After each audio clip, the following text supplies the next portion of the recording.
السلام علیکم سامعین، ڈاکٹر اسرار احمد کے مزید بیانات سننے کے لیے ہمارے چینل کو سبسکرائب کریں تاکہ ہر نئی آنے والی ویڈیو آپ تک بآسانی پہنچ سکے۔ اب ان میں محمد ابن عبد الوہاب رحمۃ اللہ علیہ نے جہاں بہت اچھے کام کیے، وہاں ایک پہلو ایسا بھی تھا جس پہ اختلاف پیدا ہوا۔ انہوں نے تصوف پر بڑی شدید تنقیدیں کی، اور اس میں کچھ میں سمجھتا ہوں کہ جیسا ہوتا ہے کوئی جب بھی ریفارمر کھڑا ہوتا ہے، کوئی مصلح، تو جذبات میں آ کر بعض اوقات سخت باتیں بھی کہہ دیتا ہے، تو اس طرح کی کچھ باتیں بھی انہوں نے فرمائی ہیں۔ اس کا رد عمل ہندوستان میں خاص طور پر ہوا، اور انگریز نے وہاں پر جو شہیدین کی تحریک تھی، شاہ اسماعیل شہید اور سید احمد بریلوی رحمۃ اللہ علیہ، ان کی جو تحریک تھی اس کو بدنام کرنے کے لیے یہ کہہ دیا کہ یہ انہی وہابیوں کے پیروکار ہیں، اور ہمارے ہاں بعض علماء نے پھر ان کی مخالفت اسی وجہ سے کی اور فتوے دیے ان کے خلاف۔ تو اب یہ لفظ جو ہمارے ہاں بریلوی مکتب فکر کہلاتا ہے، اس کی سب سے بڑے گالی ہے جو وہ دے دیتا ہے۔ وہ دیوبندیوں کو بھی وہابی کہہ دیں گے، وہ تو اب گالی دینے کی بات ہوئی نا، تو گالی دینی ہے تو دے دو جو چاہے۔ حالانکہ دیوبندی مکتب فکر کے علماء محمد ابن عبد الوہاب کی ہر بات کو نہیں مانتے، بلکہ وہ خود بھی تنقیدیں کرتے ہیں ان پر کہ ان معاملات میں انہوں نے حد اعتدال سے تجاوز کیا ہے۔ میں اس وقت فیصلہ نہیں کر رہا کون سی بات اور صحیح ہے یا نہیں ہے، میں صرف بات آپ کو بتا رہا ہوں کہ دیوبندی علماء کو بھی ان سے کچھ اختلافات ہیں۔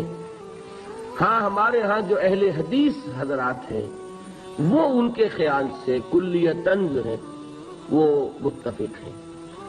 اب ہمارے ہاں کیا ہوتا ہے کہ جس کو بھی بدنام کرنا ہو عوام کی نگاہوں میں اسے کہہ دو وہابی ہے، اس کا ایک لطیفہ بھی بیان ہوتا ہے، جبکہ ہندو بھی تھے۔ اور ہمارے پاکستان میں کہتے ہیں کہ ایک جگہ پر کوئی بنیا تھا، وہ مولوی صاحب جو تھے وہ اس سے سودا لیتے رہتے تھے قرض پر۔ ایک موقع پہ آ کے بنیے نے کہہ دیا کہ مولوی صاحب اب آپ کو میں سودا مزید نہیں دوں گا، پہلا حساب چکا دیجیے۔ تو انہوں نے واعظ میں کہہ دیا کہ فلاں شخص سے شنکر لال سے اب سودا نہ لو مسلمانوں، وہ وہابی ہو گیا۔ لوگوں نے اس کا بائیکاٹ کر دیا، تو اس نے ہاتھ جوڑ دیا آ کر۔ تو وہابی اس معنی میں اب گالی کے طور پر لفظ استعمال ہو رہا ہے۔ اللہ تعالیٰ مجھے اور آپ کو اس سے بچائے۔ محمد ابن عبد الوہاب رحمۃ اللہ علیہ نے بہت کام اچھے کیے۔ اس عرب میں بھی بہت شرک ہو رہا تھا، قبر پرستی ہو رہی تھی، یہاں تک کہ جو یمن سے حاجی آتے تھے طائف سے گزرتے ہوئے حضرت عبداللہ ابن عباس کی قبر چونکہ طائف میں ہے، پہلے اس کا طواف کرتے تھے، پھر جاتے تھے خانہ کعبہ کی طرف۔ تو انہوں نے ان تمام چیزوں کو ختم کیا ہے، اور ابھی تک تو انہی کے اثرات تھے اصل میں کہ جو سعودی عرب میں چل رہے ہیں۔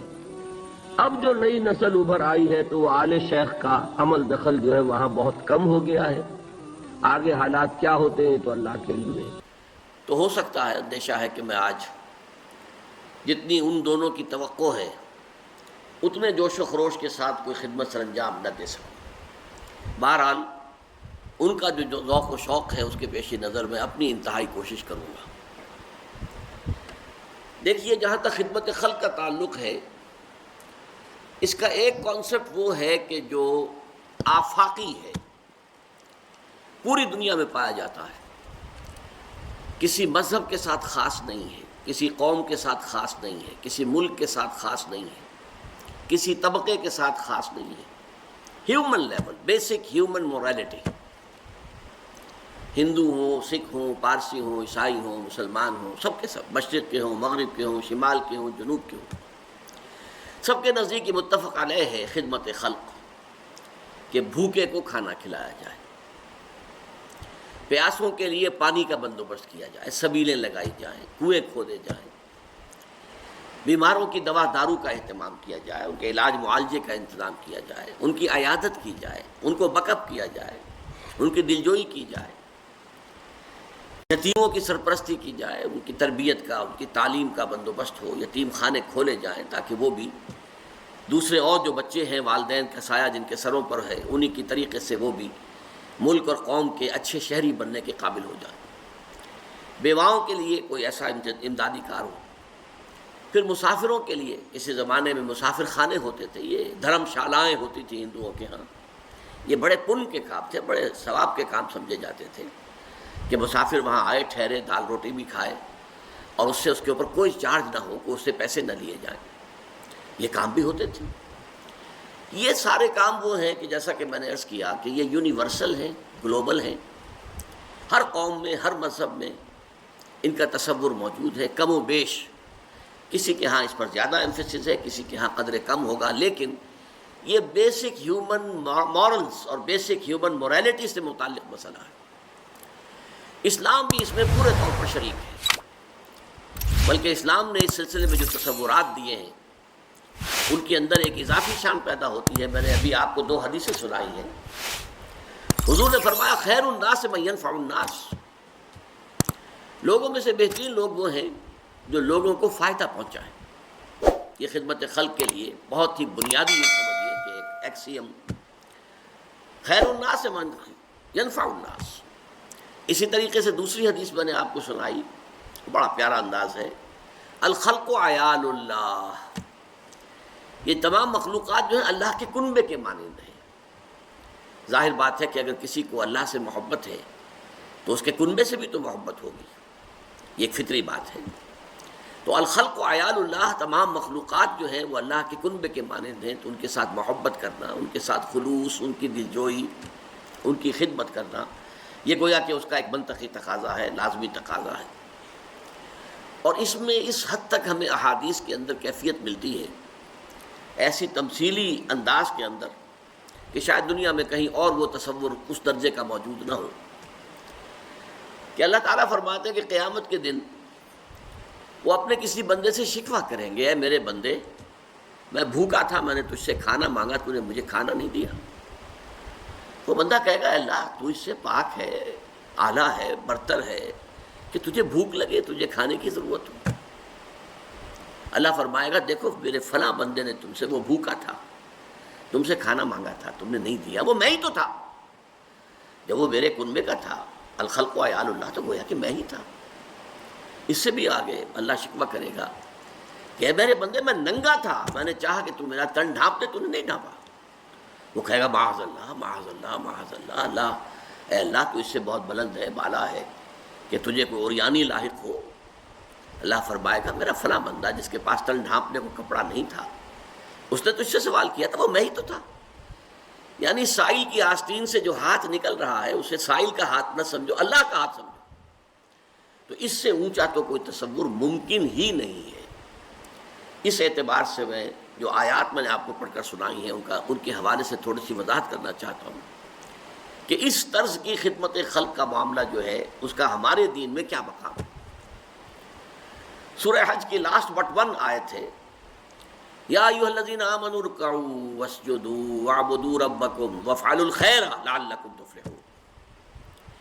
اے ایمان کے دعوے دارو، رکوع کیا کرو اللہ کی جناب میں، سجدہ کیا کرو اللہ کی جناب میں، اللہ کی پرستش کرو، اس کی اطاعت کرو اور اچھے کام کرو تاکہ تم فلاح پاؤ۔ اب یہاں سوال پیدا ہوتا ہے، رکوع و سجود میں جو ریچولز ہیں ورشپ کے، موڈز آف ورشپ، وہ آگئے، اور عبادت کا لفظ انتہائی جامع ہے، پوری زندگی میں ہر اعتبار سے اللہ کے احکام کی اطاعت کرنا اس کا لازمی جز ہے۔ جب یہ ساری چیزیں کور ہو گئی تو وفعل الخیر سے کیا مراد ہے؟ پھر کون سا خیر باقی رہ گیا جس کے لیے یہ اضافی الفاظ آئے کہ وفعل الخیر لعلکم تفلحون، کہ تم خیر کے کام کرو، بھلے کام کرو تاکہ تم فلاح پاؤ۔ تو اس سے یہی معلوم ہوتا ہے کہ یہ ہے خدمت خلق، خیر الناس من ينفع الناس۔ اس لیے کہ دیکھیے، ایک تو یہ ہے کہ عبادت کا تقاضا یہ ہے کہ آپ زکوٰۃ ادا کر دیں، آپ کے مال میں جتنی زکوٰۃ بنتی تھی وہ آپ نے دے دی، عبادت کا اور اطاعت کا حق تو ادا ہو گیا۔ اب اس سے زیادہ مال خرچ کرنا غریبوں کے لیے، مسکینوں کے لیے، بیواؤں کے لیے، بھوکوں کے لیے، حاجت مندوں کے لیے، یہ گویا کہ اب کار خیر شمار ہوگا۔ وافعلوا الخیر لعلکم تفلحون، اور بھلے کام کرو، نیک کام کرو تاکہ تم فلاح پاؤ۔ اسی کی تائید ہوتی ہے آیت البر سے، جو قاری صاحب نے بھی آپ کو سنائی۔ ایک لفظ ان سے چھوٹ گیا تھا قرات کرتے ہوئے، والملائکہ، لیکن یہ ہے کہ یہ آیت مبارکہ بڑی عظیم آیات میں سے ہے قرآن حکیم کی، ویسے بھی لمبی آیت ہے، یہ پوری ایک آیت تھی جو انہوں نے بھی پڑھی تھی، پھر میں نے بھی اس کی تلاوت کی ہے، اور یہ قرآن مجید کی مفہوم کے اعتبار سے، معنی کے اعتبار سے عظیم ترین آیات میں سے۔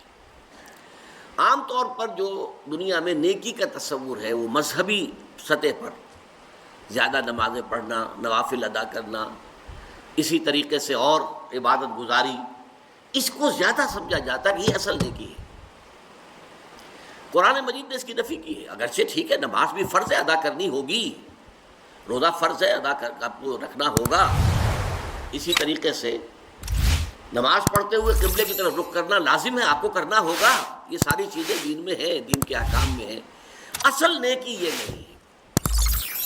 لیس البر ان تولوا وجوہکم قبل المشرق والمغرب، نیکی اصلی نیکی یہ نہیں ہے، یا تمام نیکی یہ نہیں ہے کہ تم اپنے چہرے مشرق یا مغرب کی طرف کر دو، رکوع کرو، سجود کرو، یہ سارے جو بھی فزیکل ایکٹس آف ورشپ ہیں یہ سب اس کے اندر آ گئے۔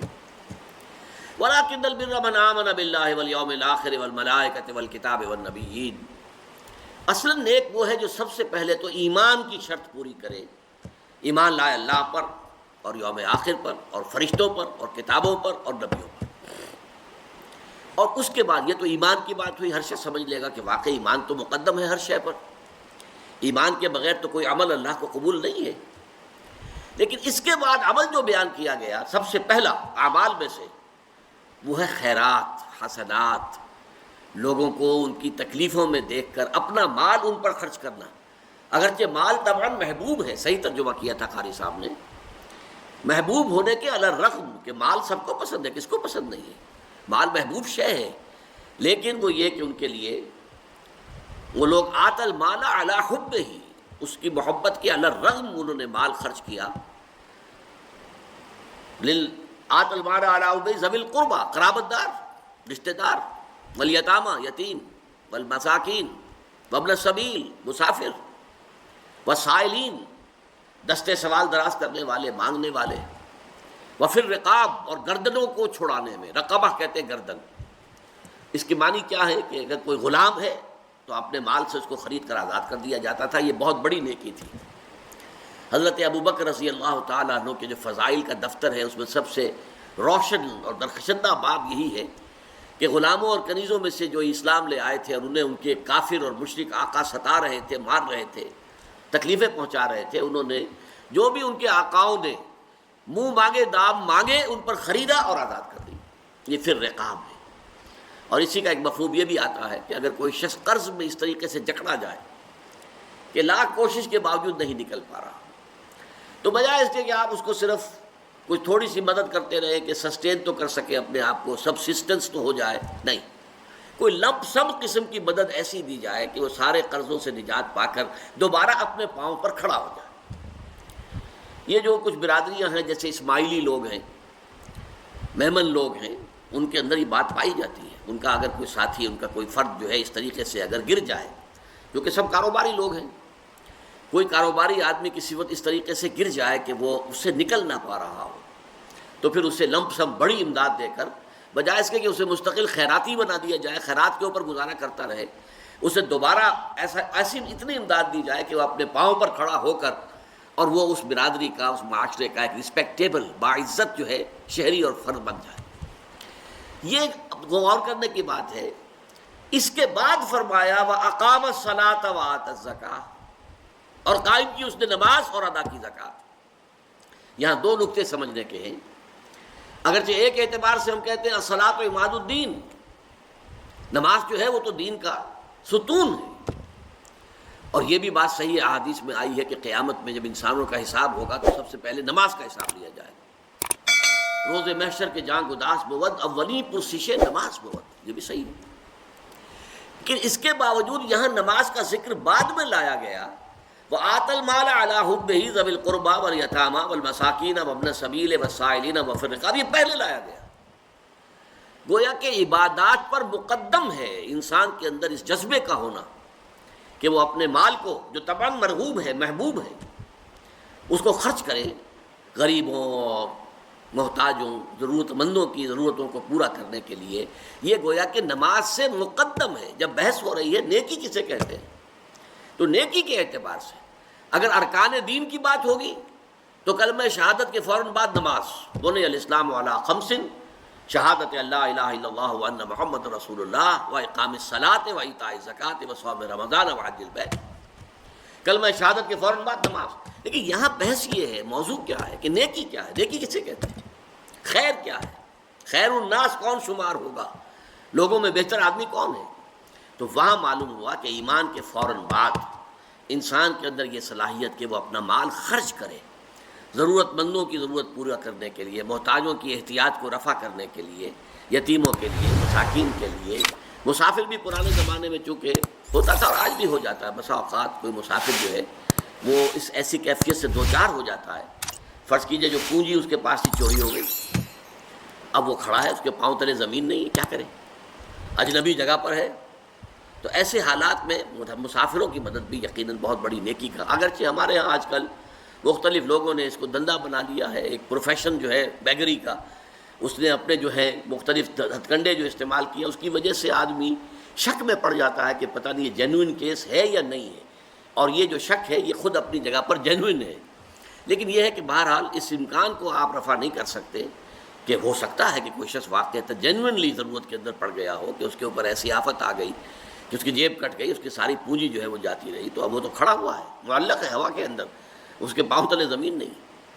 اب یہ کام جو ہے یہ پہلے ہے، نماز بعد میں ہے، وَأَقَامَ الصَّلَاةَ وَآتَى الزَّكَاةَ۔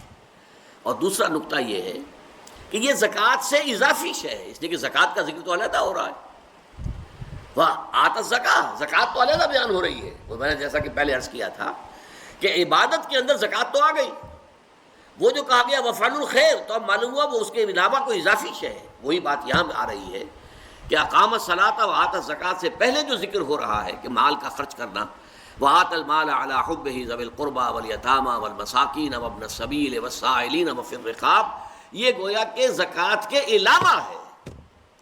یہ نقطہ بہت کم لوگ جو مذہبی مزاج کے لوگ ہیں ان کے ذہنوں میں یہ نقطہ واضح نہیں ہے، حالانکہ حضور کی ایک کلیئر حدیث ہے، ان فی المال لحقا سوى الزکاۃ، مال میں تمہارے جو حق ہے اللہ کا وہ زکوٰۃ کے علاوہ بھی ہے۔ یہ نہ سمجھو زکوٰۃ دے دی تو سارا حق ادا ہو گیا، نہیں، ان فی المال لحقا سوى الزکاۃ۔ اور پھر آپ نے یہی آیت پڑھی، لیس البر ان تولوا وجوہکم قبل المشرق والمغرب ولكن البر من آمن باللہ والیوم الآخر والملائکۃ والکتاب والنبیین وآتى المال على حبه ذوي القربى واليتامى والمساکین وابن السبیل والسائلین وفی الرقاب وأقام الصلاۃ وآتى الزکاۃ۔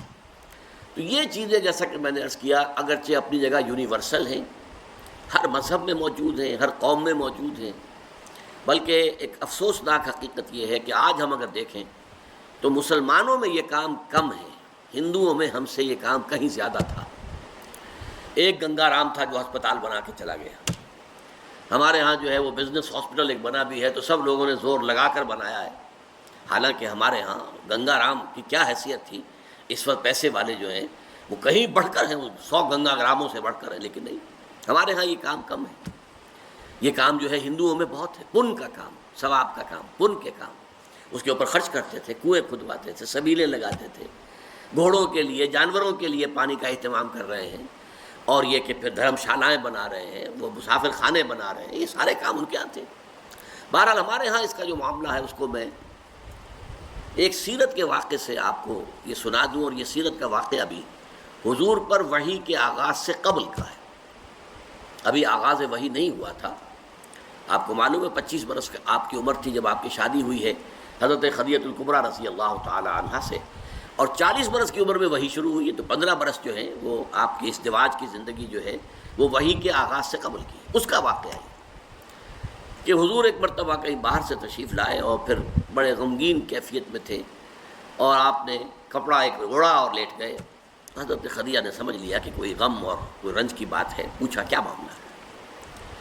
فرمایا میں گیا تھا ذرا مکے سے باہر نکل گیا تھا، فلاں وادی میں میں نے دیکھا ایک قافلہ ٹھہرا ہوا ہے، ایک قبیلہ ہے، ان کے جسموں پر کپڑا نہیں ہے، کھانے کو ان کے پاس کچھ نہیں ہے، نہایت لاغر ہو گئے فاقوں کے ذریعے سے، اور میرے پاس کچھ ہے نہیں کہ میں ان کی مدد کر سکوں۔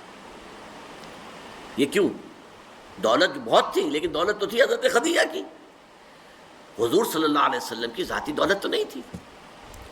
تو اس پر حضرت خدیجہ نے رضی اللہ تعالیٰ، یہ تفسیر کبیر میں یہ واقعہ موجود ہے امام راضی کی، آپ سے کہا اچھا آپ جائیے فلاں فلاں بڑے بڑے سردار تھے، چودھری تھے قریش کے، انہیں بلا لائیے. وہ جب آ گئے تو اتنی دیر میں اتنا بڑا ڈھیر اشرفیوں کا لگا دیا کہ جب آئے ہیں تو حضور بیٹھے ہیں تو چھپ گئے اس ڈھیر کے پیچھے. پھر حضرت خدیجہ نے تمام لوگوں کو گواہ بنایا کہ آپ سب لوگ گواہ رہیں، میں نے یہ ساری دولت محمد کے حوالے کر دی صلی اللہ علیہ وسلم، وہ جہاں اور جیسے چاہے خرچ.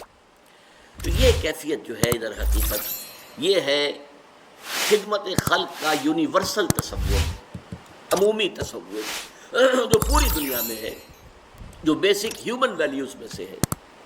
اور یہ تصور وہ ہے کہ جو حضور پر وحی سے پہلے پورا کا پورا موجود تھا آپ کی شخصیت میں، آپ کی سیرت میں. ابھی وحی نہیں آئی ہے لیکن یہ چیزیں موجود تھیں. اس لیے کہ واقعہ نوٹ کیجئے کہ جب پہلی وحی آئی ہے اور حضور سراسیمہ ہو گئے ہیں، فرشتے سے جو ملاقات ہوئی غار حرا میں، ایک نیا ایکسپیرینس تھا، نیا ایکسپیرینس بالکل. تو بڑی طبیعت کے اندر جو ہے وہ ایک دہشت کی سی کیفیت تھی. تو سیرت کی کتابوں میں آتا ہے جب آپ آئے ہیں تو آپ پر لرزہ طاری تھا اور آپ نے کہا زملونی زملونی، مجھے کمبل اڑھا دو. لیٹ گئے، آپ کو بخار ہو گیا اور آپ نے کہا خشیت علی نفسی، مجھے تو اپنی جان کا اندیشہ ہے، یہ کیا میرے ساتھ واقعات پیش آنے شروع ہوئے ہیں، مجھے اندیشہ ہے کہ میں ہلاک نہ ہو جاؤں. اس پر حضرت خدیجہ نے فرمایا، عرض کیا اللہ آپ کو ضائع نہیں کرے گا، آپ تو یتیموں کی سرپرستی کرتے ہیں، بیواؤں کی خبرگیری کرتے ہیں، مسافروں کی مہمان نوازی کرتے ہیں، بھوکوں کو کھانا کھلاتے ہیں، آپ میں تو یہ اوصاف موجود ہیں، اللہ تعالیٰ کبھی آپ کو ہرگز ضائع نہیں کرے. یہی بات حضرت ابوبکر صدیق کے بارے میں آتی ہے. جب حضرت ابوبکر صدیق رضی اللہ تعالیٰ عنہ جب انتہائی مخالفت ہو رہی تھی اور قریش جو ہے وہ کھلم کھلا مسلمانوں کو نماز نہیں پڑھنے دیتے تھے، تو انہوں نے کہا اچھا میں ہجرت کرتا ہوں، میں بھی جاتا ہوں حبشہ کی طرف جہاں اور لوگ چلے گئے. مکے سے نکل پڑے ہیں تو ابن الدغنہ ایک بڑا سردار تھا، پہلوان تھا، طاقتور آدمی تھا، صاحب اثر تھا، وہ راستے میں مل گیا. وہ مگر کہاں چلے؟ فرمایا کہ میری قوم مجھے عبادت نہیں کرنے دیتی خدا واحد کی، تو میں اب جا رہا ہوں اپنا گھر چھوڑ کر، ملک چھوڑ کر. فرمایا نہیں، تم تو غریبوں کی سرپرستی کرتے ہو، تم بیواؤں کی خبرگیری کرتے ہو، تم بھوکوں کو کھانا کھلاتے ہو. We can't afford to lose you, ہم ہرگز آپ کو نہیں جانے دیں گے، آپ چلیے اور میری امان میں ہے، آپ کو کوئی نہیں روکے گا. تو حضرت ابوبکر واپس آ گئے. لیکن ابن الدغنہ نے یہ بات کہہ لی کہ آپ بلند آواز سے قرآن نہ پڑھا کریں، آپ اپنی نماز پڑھیں، آرام سے پڑھیں، لیکن بلند آواز سے نہیں. یہ بلند آواز جب آپ کی آواز نکل جاتی ہے اور دوسرے گھروں میں پہنچتی ہے تو اس سے ان لوگوں کو کا جو رد عمل ہوتا ہے وہ شدید ہوتا ہے. تو چند دن تو حضرت ابوبکر نے اس کی پابندی کی. پھر آپ نے کہا تم اپنی امان اپنے پاس رکھو، میں یہ کام نہیں کر سکتا، اور آپ نے بلند آواز سے قرآن مجید پڑھنا شروع کر دیا. تو میں صرف اس وقت جو میں نے عرض کیا ہے وہ یہ ہے کہ خدمت خلق کا ایک یہ تصور ہے جو ہر شریف انسان میں، ہر سلیم الفطرت انسان میں، قطع نظر اس سے کہ اس کا مذہب کیا ہے، اس کی قومیت کیا ہے، وہ کس ملک کا رہنے والا، یہ کامن ہے، یہ یونیورسل ہے. البتہ اب دوسری ڈائمنشن ہے خدمت خلق کی، وہ ہے خاص طور پر اسلام سے متعلق، اس لیے کہ اس کا تعلق ایمان سے ہے. ایمان ہمیں کیا بتاتا ہے کہ یہ دنیا کی زندگی عارضی ہے، اصل زندگی آخرت کی ہے. وَإِنَّ دَارَ الْآخِرَةَ لَهِيَ الْحَيَوَانُ، اصل جو ہے آخرت کا گھر جو ہے وہ اصل گھر ہے، اصل زندگی ہے. اب سوال یہ پیدا ہوتا ہے کہ اس دنیا کی زندگی میں کسی شخص کو بھوک لگی ہوئی تھی، اس کے پیٹ میں بھوک کی آگ لگی ہوئی تھی، آپ نے بجھا دی، کھانا کو دے دیا، کھا لیا، اس نے بھوک بجھ گئی. لیکن وہ شخص چل رہا ہے اس راستے پر کہ جو اگلی زندگی میں آخرت میں جہنم کا ایندھن بنے گا، اس کے لیے آپ نے کچھ نہیں سوچا. تو آپ بڑے شقی ہیں، بڑے، اگر یقین ہے آپ کا، اصل میں معاملہ بہت بڑا اگر کا ہے، اٹس اے بگ اف. اگر واقعی آپ کو یہ یقین ہے کہ اصل زندگی آخرت کی زندگی ہے، تو پھر تو خدمت خلق یہ ہے کہ لوگوں کی آخرت سنوارنے کی کوشش کرو، انہیں سیدھے راستے کی طرف بلاؤ، انہیں اپنے خالق اور مالک اللہ تعالیٰ کے ساتھ متعارف کراؤ، گیٹ دیم انٹروڈیوس ٹو اللہ، تعارف حاصل ہو جائے، معرفت حاصل ہو جائے اللہ تعالیٰ کی. تعارف یہی ہے نا، معرفت حاصل ہو جانا ایک دوسرے کی. اور پھر یہ کہ وہ اللہ تعالیٰ سے لو لگائیں، اللہ سے محبت کریں، اللہ ہی کو اپنا مقصود و مطلوب اور معبود اور محبوب حق حقیقی بنائیں تاکہ ان کی آخرت درست ہو۔ اگر یہ ہم نہیں کر رہے، اور ظاہر بات ہے کہ بھوکے کو کھانا کھلا دیا تو نیکی کا کام تو ہے، لیکن وہ چل رہا ہے اس راستے پر کہ جو اسے جہنم میں لے کر جا رہا ہے، اس راستے سے بچا کر اور جنت کے راستے پر لوگوں کو ڈالنا، جہاں ابدی راحت ہوگی، جہاں ہمیشہ ہمیشہ کے لیے روح و ریحان و جنت نعیم، اس راستے پر لے آنا، یہ سب سے بڑی خدمت خلق ہے۔ یہی وجہ ہے کہ وحی کے آغاز سے پہلے اور وحی کے آغاز کے بعد یہ آپ کو کنٹراسٹ نظر آئے گا سیرت محمدی میں صلی اللہ علیہ وسلم۔ وحی کے آغاز سے پہلے وہ نیکی کا خدمت خلق کا تصور، بھوکوں کو کھانا کھلانا، مسافروں کی خدمت کرنا، بیواؤں یتیموں کی سرپرستی کرنا، یہ بدرجہ تمام و کمال سیرت محمدی میں موجود ہے۔ لیکن جیسے ہی وحی شروع ہو گئی اور یہ حقیقت منکشف ہو گئی کہ اصل زندگی تو وہ ہے، یہ تو عارضی ہے، 20 سال 30 سال 40 سال 50 سال ختم ہو جانی ہے، آج نہیں تو کل، کل نہیں تو پرسوں۔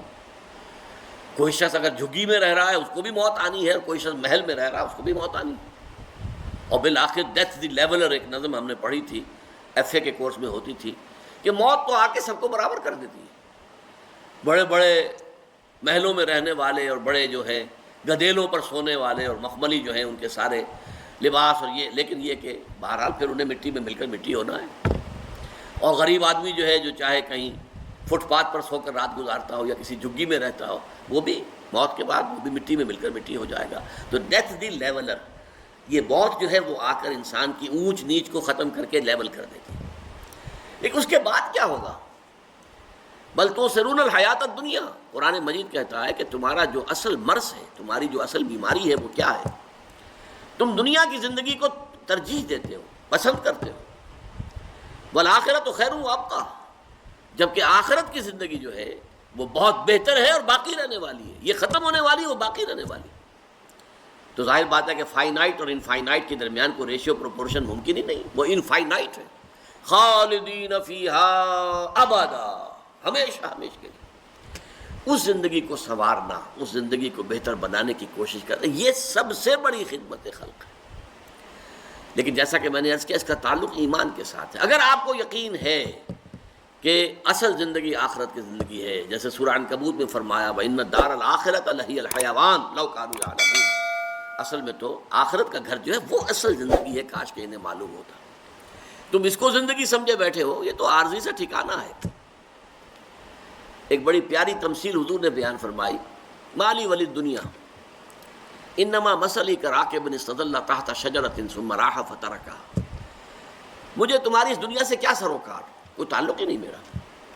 میری مثال اس مسافر کی سی ہے، اس سوار کی، اونٹنی پر ہے یا گھوڑے پر ہے، سوار ہے، مسافر ہے، وہ کسی درخت کے نیچے تھوڑی دیر رکتا ہے سستانے کو، آرام کرنے کو، پھر وہ اپنا راستہ لیتا ہے۔ وہ درخت اس کا گھر نہیں ہے، وہ منزل نہیں ہے، وہ ایک عارضی قیام گاہ ہے۔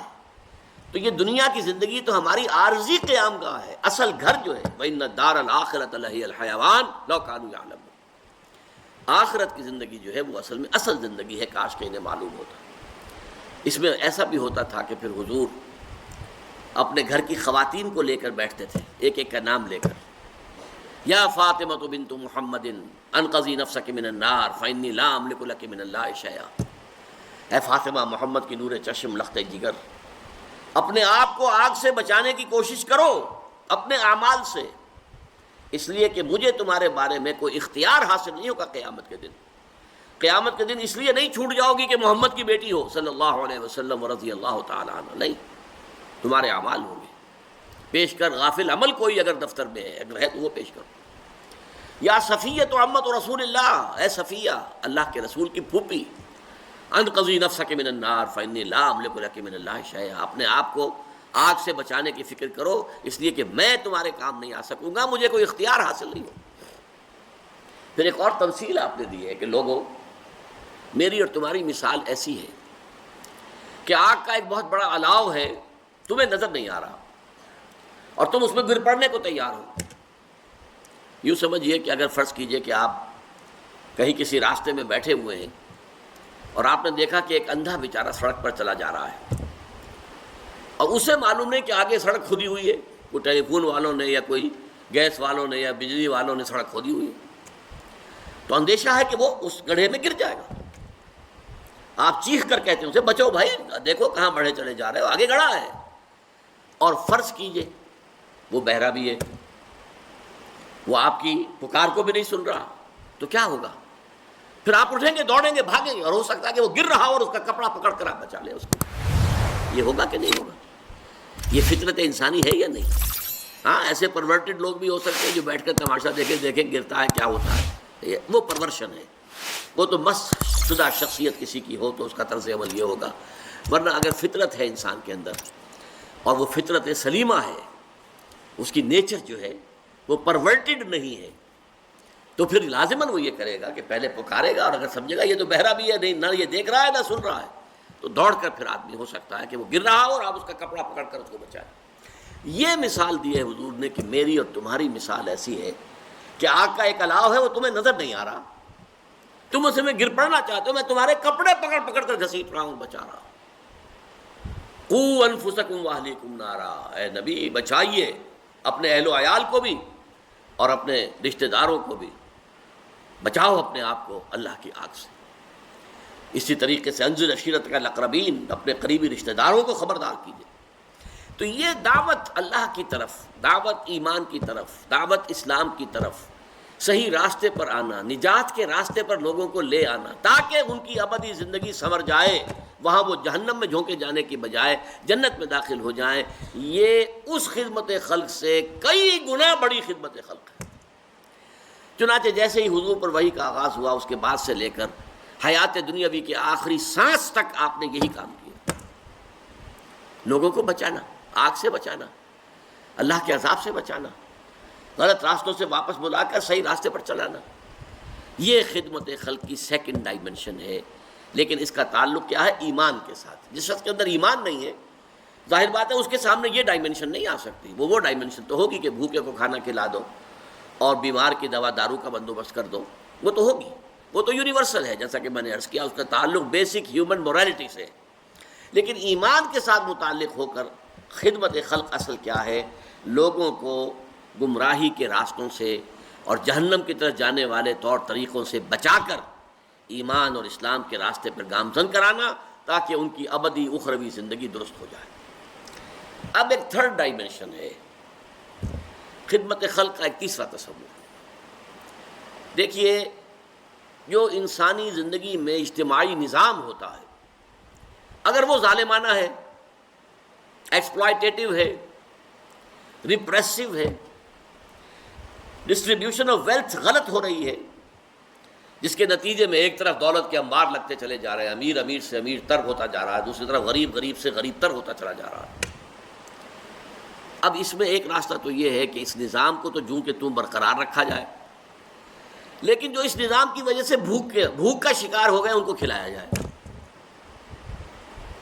یہ عارضی، یہ پیلیٹیو ٹریٹمنٹ ہوا، میڈیکل سائنس میں ہم اس کو کہیں گے پیلیٹیو ٹریٹمنٹ ہے، اس بھوک کا کچھ زیادہ کر دیا۔ اصل کیا ہوگا؟ اس نظام کو بدلو تاکہ بھوک پیدا نہ ہو، یہ نہ ہو کہ ہیوز اور ہیو ناٹس کے اندر معاشرہ تقسیم ہو جائے، کہ ایک طرف دولت کے انبار ہے اور ایک طرف بھوک ہے اور احتیاج ہے، افلاس ہے، جس کے لیے شاہ ولی اللہ دہلوی رحمۃ اللہ علیہ نے کہا ہے کہ جس معاشرے میں تقسیم دولت کا نظام غلط ہو جاتا ہے، جس کے نتیجے میں امیر امیر سے امیر تر، غریب غریب سے غریب تر ہوتا چلا جاتا ہے، تو انسانوں کی بہت بڑی تعداد وہ ہے کہ جو ڈھور ڈنگر حیوانات کی سطح پر گر جاتی ہے، انہیں اپنا سارا وقت، ساری محنت، ساری صلاحیت 2 وقت کی روٹی کے حصول میں صرف کرنی پڑتی ہے۔ جیسے کہ لدو اونٹ ہو یا ہل میں جتا ہوا بیل ہو یا کولو کا بیل ہو، انسانوں کی عظیم اکثریت اسی میں لگی رہتی ہے۔ اب ظاہر بات ہے ان میں کوئی اعلیٰ خیال کہاں سے آئے گا، کوئی اعلیٰ آئیڈیا، کوئی عمدہ خیال، کوئی بلند ذہنی اور فکری اور نظریاتی سطح تک رسائی ناممکن۔ 2 وقت کی روٹی پوری نہیں ہو رہی تو اور کہاں ہوگا؟ اور اسی کے لیے کہا ہے حضور نے صلی اللہ علیہ وسلم، کاد الفقر ان یکون کفرا، یہ فقر اور یہ احتیاج، یہ بھوک انسان کو کفر تک پہنچا دیتی ہے۔ جب وہ حیوان بن کر رہ گیا، ڈھور ڈنگر بن کر رہ گیا، کولو کا بیل بن کر رہ گیا، لدو اونٹ بن کر رہ گیا، تو وہ گویا کہ وہ اسلام اور ایمان اور احسان، اللہ سے لو لگانا، اللہ سے محبت کرنا، اللہ سے مناجات کرنا، اللہ تعالیٰ کے ساتھ گفتگو کرنا، یہ کہاں سے آئے گا اس کے پاس؟ سوال ہی نہیں۔ تو ایک جو خدمت خلق کا معاملہ ہے وہ کیا ہے؟ اس زمین میں نظام عدل قائم کرو۔ اس کی مثال میں آپ کو دوں کہ ایک چکی میں جب آپ آٹا پیستے ہیں تو وہ چاروں طرف آٹے کا ڈھیر بنتا چلا جاتا ہے، ادھر سے ادھر تک، چاروں طرف چکی جو ہے اس کے دو پارٹوں کے درمیان سے آٹا نکل کر، فرض کیجئے کوئی چکی ایسی ہے جو پھر تو رہی ہے، چل رہی ہے، لیکن وہ آٹا ایک طرف پھینکتی ہے دوسری طرف پھینکتی نہیں۔ یہ مثال ہے اس معاشرے کی جس میں تقسیم دولت کا نظام غلط ہو گیا۔ اللہ تعالیٰ نے وسائل پیدا کیے ہیں، یہ وسائل چل رہے ہیں، پروڈکشن ہو رہی ہے، لیکن نتیجہ کیا نکل رہا ہے؟ نظام اتنا غلط ہے کہ وہ ایک طبقے کو فائدہ پہنچا رہا ہے اور دوسرے طبقے کو محروم رکھ رہا ہے، محرومین۔ اس حالت میں ایک راستہ تو یہ ہو سکتا ہے، جیسا کہ میں نے عرض کیا، کہ جن کو بہت کچھ دے دیا گیا ہے، آٹا زیادہ مل گیا ہے، وہ حاتم طائی کی قبر پر لات مارے، تھوڑا سا آٹا ان کو بھوکوں کو بھی دے دے۔ یہ ہے چیریٹی، یہ ہے وہ تصور پہلا کہ آپ کے پاس ہے، آپ کھانا کھلا دیں، کسی کو بھوکے کو کھلا دیں، کسی کے لیے کوئی اس کی ضرورت پوری کر دیں۔ لیکن اس سے بڑا کام کیا ہوگا کہ اس نظام کو درست کرو، اس چکی کو صحیح کرو کہ یہ ہر طرف آٹا جو ہے ایونلی، برابر انداز کے اندر اعتدال کے ساتھ پھینکے، تمام طبقات تک اس کی برکات پہنچ جائیں۔ وہ نظام قائم کرو کہ جس نظام میں کفالت کی ذمہ داری حکومت پر آ جاتی ہے۔ دیکھیے، ایک پرسنل چیریٹی ہے کہ آپ کسی کو خیرات دے رہے ہیں، اس میں یقیناً خیرات لینے والی کی جو خودی ہے وہ مجروح ہوتی ہے، اس کے احساسات مجروح ہوتے ہیں کہ میں مانگ رہا ہوں، میں کھا رہا ہوں، میں اس سے لے رہا ہوں۔ حدیث میں بھی آیا ہے، الید العلیٰ خیر من الید السفلیٰ، دینے والا ہاتھ اوپر ہوتا ہے، لینے والا ہاتھ نیچے ہوتا ہے، اوپر والا ہاتھ نیچے والے سے بہتر ہے۔ لیکن اگر یہ نظام حکومت کی سطح پر ہو، یہ حکومت کی ذمہ داری ہو، پھر وہ پرسنل چیریٹی کا معاملہ ختم ہو جائے گا۔ وہ تو حکومت کفالت کرنے کی ذمہ داری لے۔ آج مغربی ممالک میں سے بہت سو میں ویلفیئر کا نظام ہے، سوشل سیکیورٹی کا نظام ہے، ان ایمپلائمنٹ الاؤنسز کا نظام ہے، تاکہ کوئی شخص جو ہے کسی کے سامنے جا کے ہاتھ نہ پھیلائے، حکومت دے گی اسے۔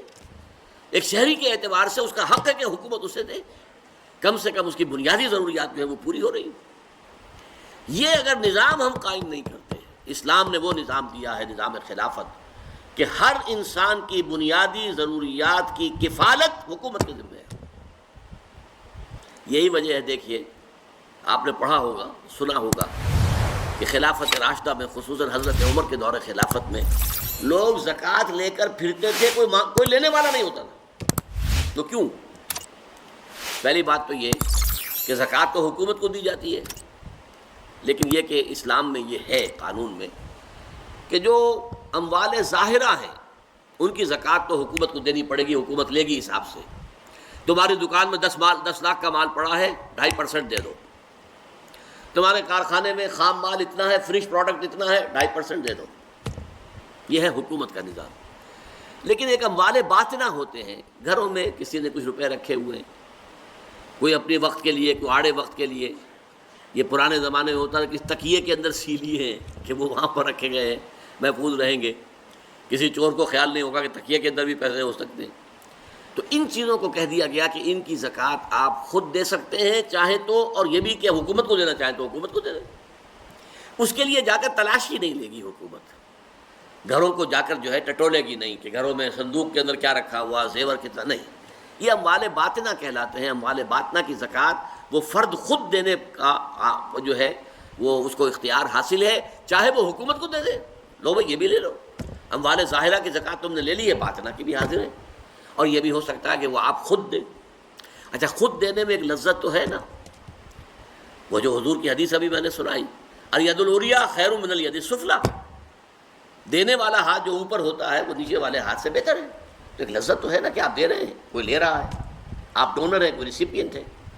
لیکن حضرت عمر کے زمانے میں وہ کفالت عامہ کا نظام ریاست کے تحت جب قائم ہو چکا تھا، ہر شہری کی بنیادی ضروریات کی کفالت ریاست کے ذمے ہے، تو اب کوئی زکوٰۃ کاہے کو لے؟ لہذا آپ کو یہ واقعہ ملتا ہے کہ لوگ اپنی زکوٰۃ لے کر پھرتے تھے، ان کا قبول کرنے والا کوئی نہیں ہوتا. Why should they accept? ہماری ذمہ داری تو حکومت پر ہے. اب ظاہر بات ہے کہ یہ جو نظام کو برپا کرنا ہے اور exploitative, repressive, unjust system of life, politico socio economic system of life, اس کو بدلنا آسان کام نہیں ہے. ظاہر بات ہے کہ ہر نظام کے ساتھ ویسٹڈ انٹرسٹ ہوتے ہیں. اب جاگیرداری نظام ہے، جاگیردار ہے، آپ کہیں جاگیرداری نظام ہم ختم کر دیں گے تو جاگیردار ختم کرنے دے گا آپ کو؟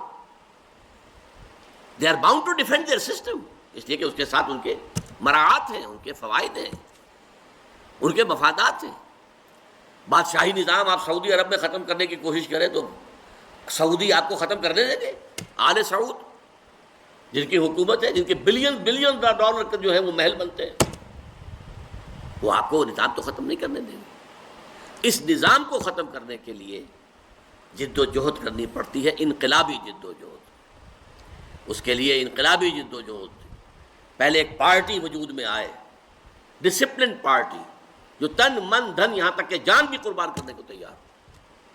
کمیونسٹ پارٹی آف رشیا، بولشویکس، مونشویکس، انہوں نے کوئی کم قربانیاں نہیں دی تھی. ایسے ہی زار کی حکومت ختم نہیں ہوئی تھی، بڑی قربانیاں دے کر ہوئی تھی. صحابہ کرام نے بھی جب نظام قائم کیا، حضور نے اور صحابہ نے، محمد الرسول اللہ والذین معہ، تو سینکڑوں صحابہ کو جام شہادت نوش کرنا پڑا کہ نہیں؟ خود حضور زخمی ہوئے یا نہیں ہوئے؟ آپ کے دندان مبارک شہید ہوئے کہ نہیں ہوئے؟ آپ کے خون جو ہے اس سے احد کی مٹی اور طائف کی مٹی وہ سیراب ہوئی یا نہیں؟ تو یہ انقلابی جد و جہد، یہ پھر اسلام کی روح سے سب سے بڑی نیکی ہے. چینج سسٹم، نظام کو بدلو، عادلانہ، منصفانہ، based on justice and fair play, جس میں ڈسٹریبیوشن آف ویلتھ جو ہے وہ اکویٹیبل ہو، جس میں ہر فرد کی بنیادی ضروریات انڈر رائٹ کرے ریاست. اس نظام کو قائم کرنے